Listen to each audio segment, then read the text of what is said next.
go! සාධාරණ ගමනකට Niacinamide හා vitamin E සාරය නිෂ්පාදිත Forever body milk සහ lotion. I am here on a study tour. I see. To study the major institutions that are facing up to these major challenges of how Singapore is adapting and adopting itself to the transformational activities that are taking place. And also, I think the world has become very tumultuous and there's a lot of instability in all its spheres. But I think Singapore as a country has, up to now, stood the test of time, having innovative leadership, thought-provoking ideas, and excellent policies that have basically, I wouldn't say faced up to all the challenges, but I think... Yeah, we try our best. We could never, we always make mistakes. So I'm a great admirer of Prime Minister Lee Kuan Yew. How has Singapore adapted and adopted itself to change, especially change in the international economic arena, the technology arena?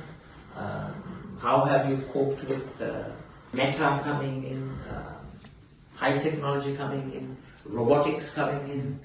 How have the manufacturing processes advanced itself?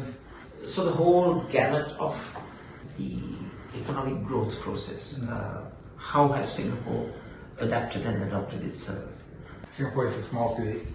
What we do here is quite transparent. We welcome others to come and learn from our study us, learn from our mistakes and our successes. And we learn from their studies of us too, because it provides an external view of who we are. We can't slow down the world, we can't change the world, we accept the world for what it is, and adjust to it.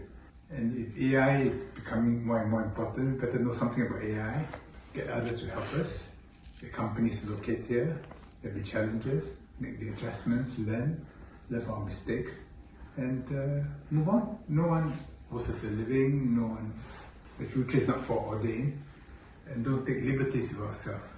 The key, I think, is national unity. If the people are united, then they can take a longer-term view of the future. Nitra cyclone, the physical damage, the infrastructural damage to livelihoods and so on and so forth was immense. And that's also an area in which you can provide your expertise, because we have been calling for an international donor conference, but to no avail. An international donor conference to help assist Sri Lanka. As I said, the World Bank study itself has shown infrastructural damages to be 4.1 billion, but it's just a preliminary estimate. We believe the numbers are much greater. And then how about the damage to livelihoods, people's ability to earn, so on and so forth. So these are areas in which I'm pretty sure that your expertise would be of great importance. How's the textile industry? More the garments industry. That's one of the highest export earnings that we have, and our major markets are the United States, the United Kingdom, the European Union. I see.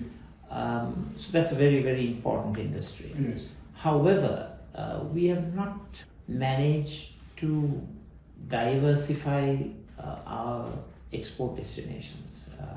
The destinations should have been diversified so that you're less risk prone, much more risk averse policy should have been followed, but that has not happened. But with the reciprocal tariffs that have been instituted by the US administration, that has created additional challenges. What did Trump put on Sri Lanka? So right now Sri Lanka has a 20% reciprocal tariff rate, but still that has basically imposed many challenges on the industry, new challenges, and there is now a more proactive approach to diversifying our export markets into other export Yes, destinations. yes. All of us are learning that. Yeah, Not just Canada. that's right. How are your relations with India? Very close, Very close. very strong, very good, very They've productive. been very helpful. Very helpful. India has been one of the single largest donors, both during the Ditwa cyclone and also during the times of bankruptcy, which we are yet to come out of.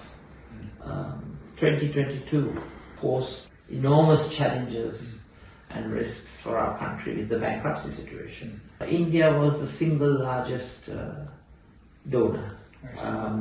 They supported to the tune of over 4.2 billion US dollars. Wow, that's a lot of money. That was during the times of bankruptcy.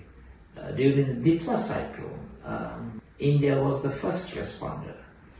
And India has actually walked the talk in terms of their neighborhood first policy, which is the policy followed by Prime Minister Modi. No, this is the best relations with Sri Lanka. Yes. And he supported Sri Lanka during the Ditwa crisis to a large extent, providing food, medicines, infrastructure support, bridges, support through the provision of relief teams. India has what you call a National Disaster Relief Team, and knowing that Ditwa was heading towards parts of India, they were so kind enough to provide They're very those good. teams. They're very good. They're very good. And also the support given through helicopters, through the provision of bridges, hospitals, mobile hospitals, in many ways, and in terms of finance also. India helped us. In fact, Your Excellency, I'm one of maybe the only politician in Sri Lanka that has supported India's entrance to the UN Security Council, because as a permanent member, I have openly canvassed. Because that would be a far more realistic representation of the global power configuration.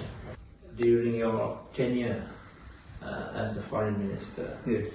I'm sure you have pioneered Singapore through turbulent waters in the external affairs arena, and there may be a lot for Sri Lankan public policy decision makers. So I would like to invite you to Sri Lanka to address public policy decision makers on Singapore's success, not merely in the economic arena, which is very well known, but how Singapore has formulated its foreign policy in a very strategic manner, in an articulate manner, so that Singapore has been able to have a very stable external affairs policy. From Sri Lanka's perspective, what Sri Lanka lacks is data-based, issue-based, case study-based, scientific decision-making processes, both in the economic arena and also in the political arena. Brilliant people. Yeah, We have excellent people. But what I'm referring to are structures, systems. Yes. The structures and systems need to be in place, and however much brilliant you are, Yes. if there are deficiencies and shortcomings in the systems and structures, then you have a big problem. So I would like to take this opportunity to invite you, which I'll do so also in writing, for you to visit Sri Lanka. This is from Sri Lanka's perspective, I want to tell you. I'm sure Singapore possesses the requisite expertise, the huge amount of talent that you need in trade negotiation, which is a specialized area in itself. In the medical arena, in the engineering arena, and many other professions, we have the world's best. But I think when it comes to trade negotiation, that's a speciality which is a unique speciality where we lack the talent. So I think your expertise in both foreign relations and foreign economic relations, which is basically trade relations, would be of great importance. I mean, Sri Lankans, especially public policy decision makers, can learn a lot from the experiences that you may have. I think Sri Lanka needs to have institutions akin to the Singaporean Civil Service College, which produces officials of very high capabilities. And the present setup, there again, I'm not happy with. I see. I think those are also improvements. So when one looks at the public policy processes as a whole, Your Excellency, if I may say the policy cycle from policy initiation, formulation, implementation, monitoring and evaluation, in that particular policy cycle, we have a lot to learn from Singapore's experiences. Recently, Sri Lanka suffered from a natural disaster, catastrophe. It was called the Ditwa cyclone. It in fact impacted Indonesia and also Thailand. And Sri Lanka was also very, very badly affected. And preliminary World Bank studies have shown that just infrastructural losses amount to $4.1 billion US dollars. But that's only the results of a preliminary study. Your Excellency, in principle, would you be agreeable to do a workshop for public policy decision makers who are multi-partisan? We will make an open invitation to all 2 to 5 in Parliament to participate. And what's most important is to learn lessons from Singapore, to learn lessons from Singapore's economic miracle, to learn lessons from Singapore's experience with facing up to the challenges of new technology coming in, the AI revolution, how has Singapore adapted itself to the challenges faced by AI, which is enormous, and how Singapore has stood strong in the face of various challenges in the international economic sphere, international political sphere, and as you mentioned in your comments, you brought the concept of national unity, and we also believe that national togetherness, unity, cooperation, the diverse communities is most important.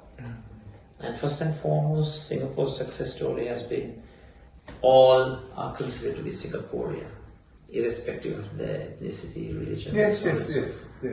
ඕනෑම දෙයක් ඕනෑම වෙලාවක ගන්නයි විකුණන්නයි හොඳම තැන සරුවට.lk